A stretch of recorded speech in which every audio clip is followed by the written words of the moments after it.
I've been happily married to my wife, Suzy, for the past 4.5 years. From the start, we've had great communication, and over time, our connection has only deepened. Sure, there might be the occasional disagreement, like in any relationship, but nothing major or drawn out. We've learned how to respect each other's space and opinions. One of the things I'm especially proud of in our marriage is our strong, intimate connection. We maintain a healthy life, which has helped us stay close emotionally and physically. We've also kept a tradition of going out for dates every Friday, no matter how busy life gets. It's something we both look forward to. Professionally, I've been working long hours to provide for both of us, especially since Suzy has been out of work for almost 2 years now. When she first lost her job, I'll admit it was a bit challenging. I had to pick up extra hours at work, and it felt overwhelming to manage both of our expenses on my own. There were times I worried about how long I could keep up with the financial pressure, but thankfully, my hard work paid off, and we've gotten to a much more stable place now. Suzy, on her part, has made several attempts to get back into the workforce, but has always been rejected. Hence, with time, she has come to terms with her situation and transitioned more into the role of a stay-at-home wife. Although she does occasionally work as a freelancer here and there, her income isn't really significant. Suzy and I don't have any children, so her day-to-day routine primarily revolves around household tasks like cooking and cleaning. She's very dedicated to keeping our home in order, but she also enjoys relaxing in front of the TV and watching her favorite series. I would always encourage her to get out of the house more often and do things she enjoys outside of our home, whether it's meeting up with her friends or even joining a gym to get some exercise.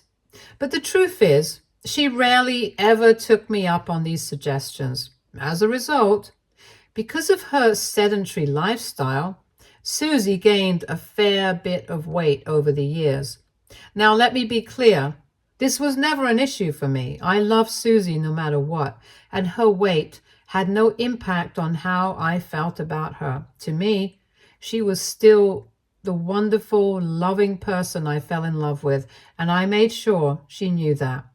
However, one evening, when I came home from work, I found Suzy in a state of complete distress. She was crying, sitting on the floor. I rushed to console her and asked what was wrong. She silently pointed to the pile of clothes on the floor, most of which had been angrily thrown out of her wardrobe. She told me while crying that she didn't fit into her clothes anymore. She revealed between her tears that she didn't even recognize herself in the mirror anymore due to her weight gain. I did everything I could to console her, reassuring her that she was still the same amazing woman I had married and that her weight didn't change that. I even suggested we go shopping together so that she could buy some new clothes that would fit and make her feel better. My intention was simply to ease her frustration by getting her outfits that she felt good in. But my suggestion backfired. Instead of feeling supported, Suzy got even more upset. She started crying even louder, insisting that I didn't understand her at all. She said she didn't want to wear bigger clothes because doing so felt like admitting defeat. She didn't want to acknowledge the weight gain at all. I felt genuinely bad for Suzy that night. Seeing her in so much pain over her weight gain made me realize that the issue was more than just about clothes or appearance. It was about how she felt about herself. Wanting to help, I gently urged her to acknowledge the weight gain so that we could then tackle this together. I suggested that we could start waking up early every morning, go for a run together. It wasn't just about exercise. I wanted to show her that we were a team in this, and that I was fully committed to supporting her. I also pointed out to her that we'd stop bringing in unhealthy snacks like chips and cookies during grocery shopping. I knew those were her usual go-tos, so I figured if we both shifted towards healthier meals and snacks, it would be easier for her to stay on track. At first, Suzy seemed reluctant. I could tell she wasn't fully on board, and it made sense. This was a big change, and she was already feeling vulnerable. But after some time, and with a bit of encouragement, she agreed to give it a try. Over the past 10 to 11 months, we've completely transformed our lifestyle together. In the beginning, it was tough for both of us, especially for Suzy. She had to adjust to a whole new routine of waking up early with me and fitting in exercise where she hadn't before. But little by little, things started to click. As the weeks went by, Suzy began to find her rhythm, and I was amazed at her determination. I could see her confidence gradually returning as she became more active and started making healthier choices when it came to her mealtime. Then, about 2 months ago, she took a huge step and joined the gym to start strength training. Unfortunately, because of my long work hours, I wasn't able to join her at the gym, but that didn't matter. What mattered was that she had taken this step on her own, and I couldn't have been prouder of her decision. She was stronger, healthier, and more importantly, happier. I slowly watched her blossom into someone who is far more outgoing and confident. She started going out more frequently, made new friends at her gym, and even started experimenting with her looks. In many ways, she had become the best version of herself, and I was so proud of my wife. When I got promoted at work, I wanted to celebrate this big achievement with her. With my promotion came more financial security, and I was excited about the future for us, so I planned a special evening out, hoping to make it a memorable night for both of us. During the date, I brought up something to Suzy that had always been a part of our long-term plan, starting a family. With the promotion, I felt that the timing was perfect for us. I told Suzy that now, more than ever, we were in a stable position financially, and it was the right time to try for kids. I thought she would be happy, especially since this had been our plan all along, and we had talked about it many times in the past. But as soon as I mentioned it, I noticed a shift in her mood. She grew quiet, which was unusual, especially given the fact that she had always told me how much she wanted to become a mother. I continued, telling her how this promotion was a stepping stone towards achieving our dream of becoming parents. I was excited and even told her that once she got pregnant, I would make arrangements at work to reduce my hours so I could be more present at home and help her out with everything. I was fully committed to being a more present dad and husband. Despite my enthusiasm, Suzy didn't seem to share the same feelings. Her expression grew more somber as I spoke, and she stayed unusually quiet. Seeing the gloom on her face, I knew something was off. Concerned, I asked her what was wrong, wanting to understand what was going through her mind, and this is when Suzy revealed to me that she was having second thoughts about having kids. I was caught off guard. It wasn't what I had expected to hear at all. She continued to tell me this just wasn't the right time for kids and that we should be enjoying our youth and freedom for a few more years at least. I tried to ask her for specific reasons why she felt this way so suddenly, but she didn't want to elaborate. Although I was a bit heartbroken, I assured her that I was willing to put our plans on hold at the moment and that we could talk about this topic again in the future. For the rest of the evening, we continued talking about other things. In hindsight, I realize now that I should have encouraged her to open up more about what was really going on in her mind. At the time, I thought I was respecting her space by not pressing the issue, but looking back, I now see this as the first indication that something was starting to go wrong in our marriage.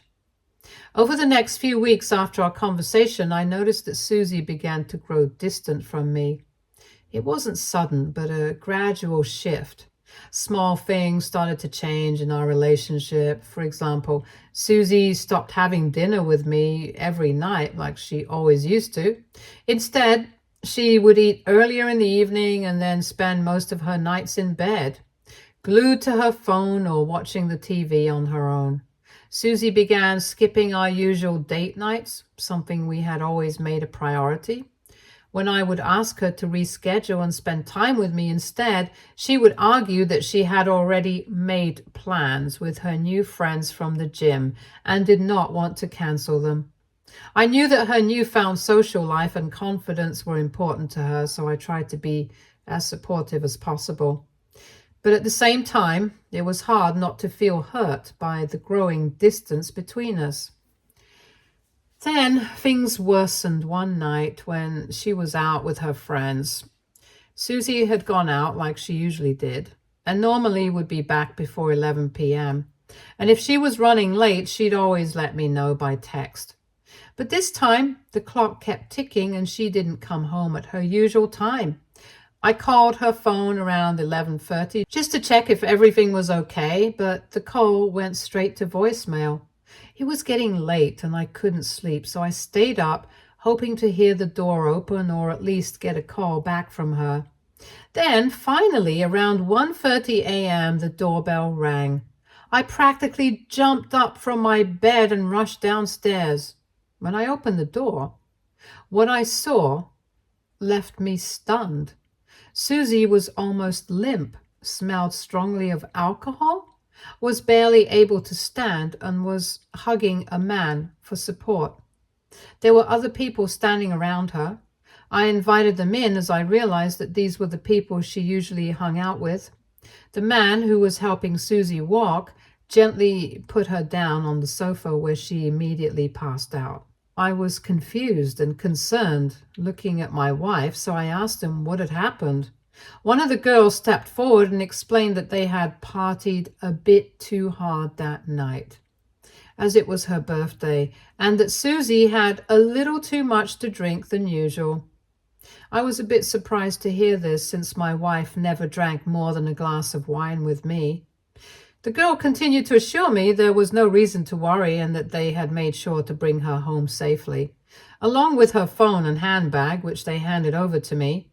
I appreciated their gesture, but seeing Suzy in such a state, so unlike her usual self, was unsettling. As I looked around the group of people in my living room, I quickly realized that they were all much younger than me and Suzy. I had never met them before and asked if they were in their early 20s. They all nodded in confirmation. One of the guys introduced himself as Mark and mentioned that they all went to the gym together, which is how they became friends with Suzy. I nodded and thanked them for bringing her home. After they left, I felt a deep sense of unease. Seeing my wife passed out on the couch like that, after what seemed like a wild night out with people so much younger than us, left me with so many questions. The next morning, I gently confronted my wife about everything, and I asked her about the night, specifically about how she had ended up in such a state. But instead of showing concern or regret, Suzy tried to brush it off. She told me she was just enjoying with her friends and was now left embarrassed because she couldn't handle her drink. She laughed as if it wasn't a big deal and assured me that it wouldn't happen again. Still concerned, I asked her if something else had happened that night, if there was any possibility someone had spiked her drink or taken advantage of the situation. But Suzy shook her head and told me that I needed to stop overthinking. She assured me that everything was fine and that her friends wouldn't do anything like that. She insisted it was completely her fault for drinking too much and she had simply lost control. I then asked her more gently why she had been drinking so frequently. She started to look irritated as she answered that apparently this is what young people usually do when they hang out, and she wanted to fit in. She admitted that she had always limited her drinks to 3 or 4 shots while hanging out with them, and to cover up her tracks from me, she would even come back home and quickly brush her teeth so I wouldn't notice the smell of alcohol. That admission surprised me. It wasn't just about her drinking. It was the fact that she had been intentionally hiding this part of her life from me. I started to wonder what else I might not know about. Trying to piece everything together, I asked her if this was the reason why she never wanted me to meet her friends. Maybe she thought I would judge her, or maybe she felt embarrassed about it. But instead of explaining, Suzy rolled her eyes in exasperation. She snapped back, saying it wasn't mandatory for me to meet her friends and that there was no reason for me to make a big deal about it. She confessed that she could not make friends with anyone older at the gym, while this group of people were very welcoming to her and she liked hanging out with them. My intention wasn't to accuse her of anything. I calmly reassured her that I had no issue with her making new friends or who they were. I was simply curious about why she hadn't told me sooner. From that point onward, Suzy's behavior only became more concerning. Now that she had admitted to going out drinking with her friends, it seemed like she no longer felt the need to hide any of her actions from me. In fact, she began dressing in much more revealing outfits whenever she went out. Short skirts, low-cut tops, high heels. What bothered me even more was that she began coming back home later and later. Suzy would come back in the early hours of the morning, always completely drunk and barely coherent. It was becoming a pattern, and I couldn't help but feel increasingly weirded out by her behavior. This wasn't the woman I had married. In addition to her late-night outings, my wife also started neglecting her responsibilities around the house. She stopped cooking meals altogether, something she used to enjoy doing for both of us. There were no more groceries in the fridge because she would forget to go shopping. With my long work hours, it became increasingly difficult for me to manage both my job and household duties.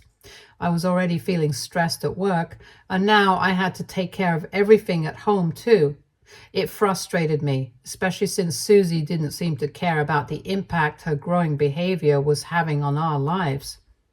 One day, I decided to confide in one of my close friends about what was going on at home. I laid it all out. Suzy's late-night drinking, her neglect of the house, and how distant she had become.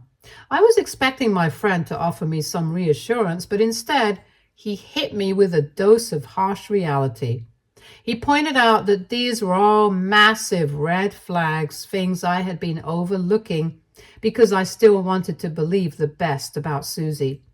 He told me bluntly that it was very possible my wife was cheating on me and that I needed to stop seeing her through rose-colored glasses.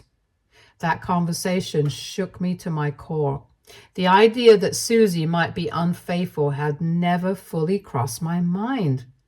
But once my friend said it out loud, I couldn't stop thinking about it. Her erratic behavior, the late nights, the secrecy. It all started to make sense in a way I didn't want to admit. I grew wary, and from that moment I began paying much closer attention to her actions. One thing I noticed immediately was how much time she spent on her phone. She was constantly texting or scrolling through social media. But the way she did it felt different, more secretive. She would often hide the screen when I was nearby or quickly change apps if I came into the room. It made me suspicious. I knew that if I wanted to find out the truth, I would need to get my hands on her phone. That night, after Suzy came home drunk and passed out on the bed, snoring like she often did after her nights out, I made my move. Quietly, I slipped out of bed and grabbed her phone from her bag, my heart pounding in my chest. I hurried out of the room, careful not to wake her, and found a quiet corner in the house to check her phone. It felt strange and wrong, but I had to know the truth, even if it meant going behind her back. The first hurdle was getting into the phone. Suzy had recently changed her password and I didn't know it. For a moment, I panicked, but then I remembered that Suzy was forgetful. She likely would have changed it to something she could easily remember. I began trying different significant dates, her birthday, our anniversaries, but none of them worked.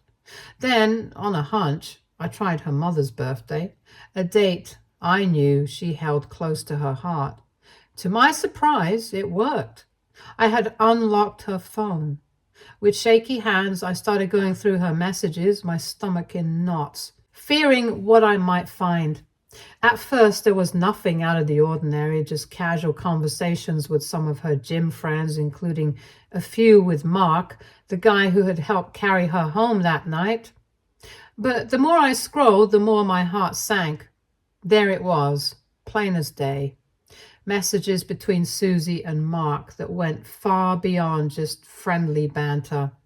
They were flirtatious and intimate, and then there were messages and photos exchanged between them that left no doubt that Suzy had been having a physical relationship with him. The texts went back weeks, maybe even months.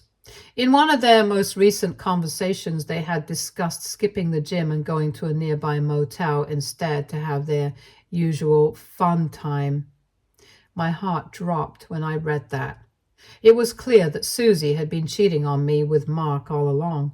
I quickly took photos of the messages, making sure I had enough evidence in case I needed it later. I was disgusted, heartbroken, and furious all at once. The trust I had in my wife, the woman I had loved and had been married to for years, was shattered. I decided that I needed more than just text messages. I needed to catch her in the act, to confront her with undeniable proof. The motel plan they had discussed in their texts gave me the perfect opportunity. I knew what I had to do next. Catch my wife red-handed. That is exactly what I did. The following day, with the weight of the previous night's discovery still heavy on my shoulders, I decided to take action. I knew that Suzy and Mark had planned to meet up at the motel. I left work early and drove to the motel where I knew they would be, hoping to catch them in the act. When I arrived, I saw Suzy and Mark pull up in separate cars, just as I had anticipated.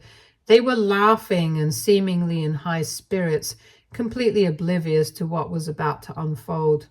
I took photos of them as they made their way into the motel, my hands shaking with a mix of anger and disbelief. After about an hour, they emerged from the motel. The sight of Suzy with her hair disheveled and a look of carefree contentment on her face made my blood boil.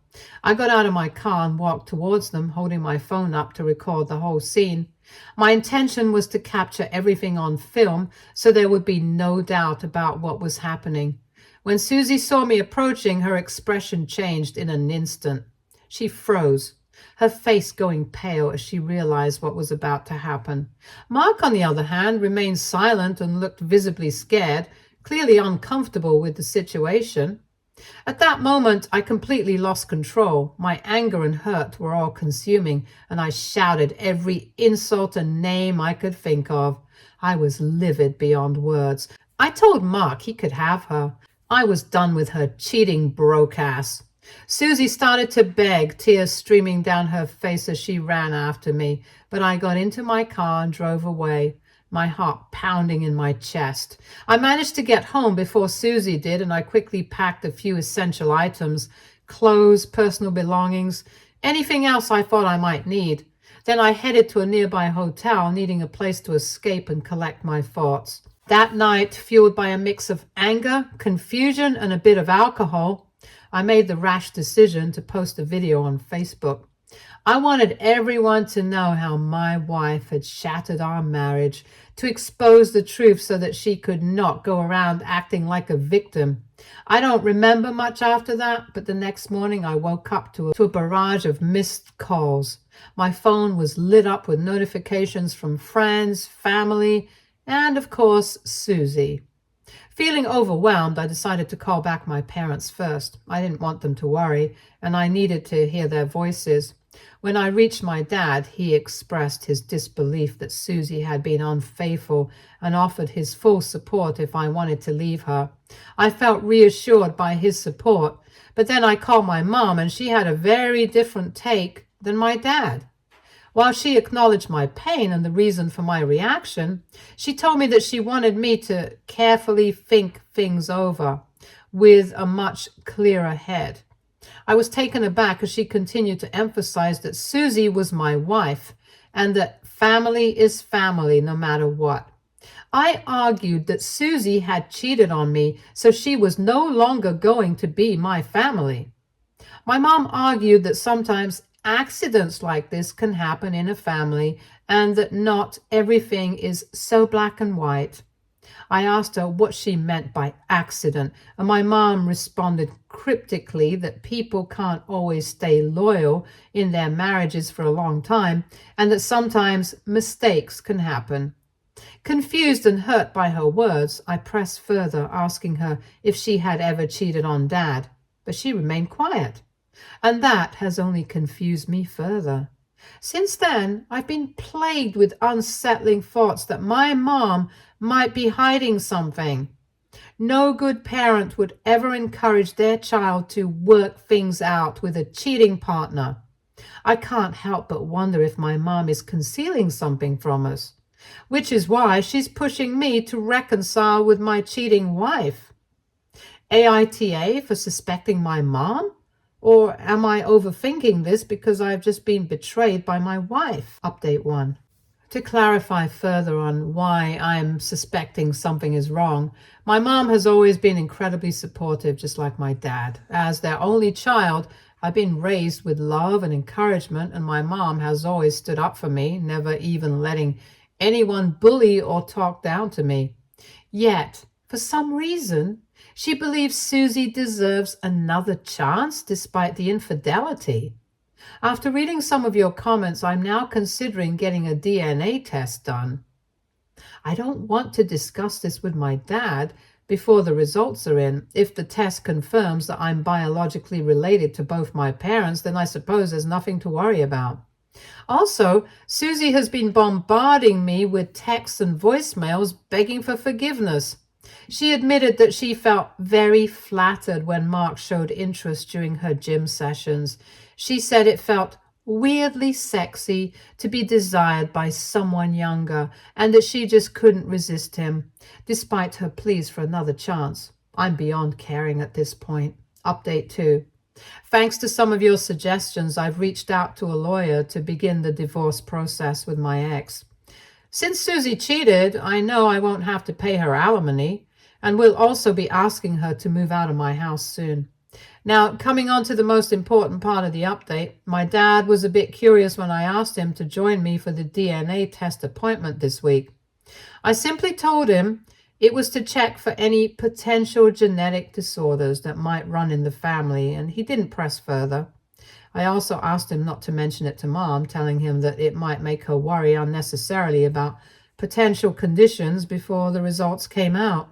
He agreed to keep it quiet without thinking a lot. It breaks my heart to lie to him, but it's the only way for me to uncover the truth without alerting my mom beforehand.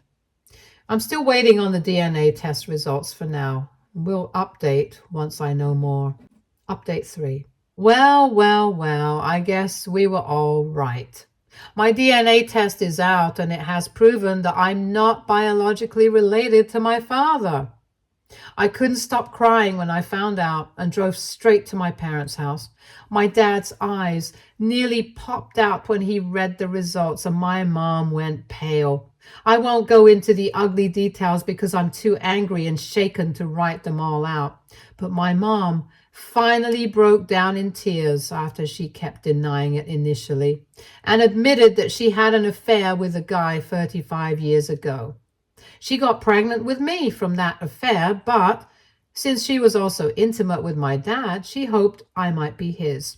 When I was born with brown hair, unlike both my parents' blonde hair, she suspected strongly that I was the other man's child. However, not wanting to destroy her marriage, she ended things with him quickly and kept the secret hidden. My dad had never questioned her, as he had never thought he had a reason to, and had always accepted me as I was.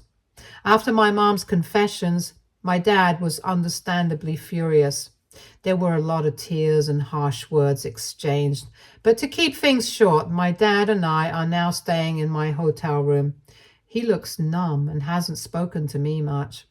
I feel immense sympathy for my dad because I somewhat understand what he's going through. I can't believe that both my wife and my mother turned out to be such frauds. Update 4. Sorry, it's been almost a month since my last update.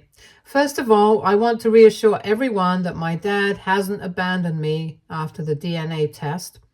He loves me and has made it clear that I will always be his son no matter what. I feel really grateful to have a parent like him. However, he has lost all forgiveness for my mom. He asked her to move out despite her desperate pleas and even threatened to throw her belongings out if she didn't leave peacefully. In the end, she went to stay with her sister. I have refused to even look at her as I am so disappointed by her deceit. My dad has met with his lawyer this week to proceed with his divorce. Now, coming to my ex, Suzy has been served with divorce papers and has been asked to move out. Obviously, she didn't take this lightly and had the audacity to show up at my office begging for another chance. I yelled at her publicly for being so shameless, warning her that if she ever came near me again, I'd get a restraining order. She has no other choice left but to move out. For those asking, I've removed the video of catching her red-handed from my Facebook account for now, but I have stored it securely so I can use it as evidence during our divorce. That snake isn't getting a dime from me. For now, both my dad and I are deeply hurt and heartbroken. We're determined to heal and move forward. We're focusing on rebuilding our lives and finding strength in each other as we move on from our cheating partners. Stay tuned for more stories from Argo Relationships.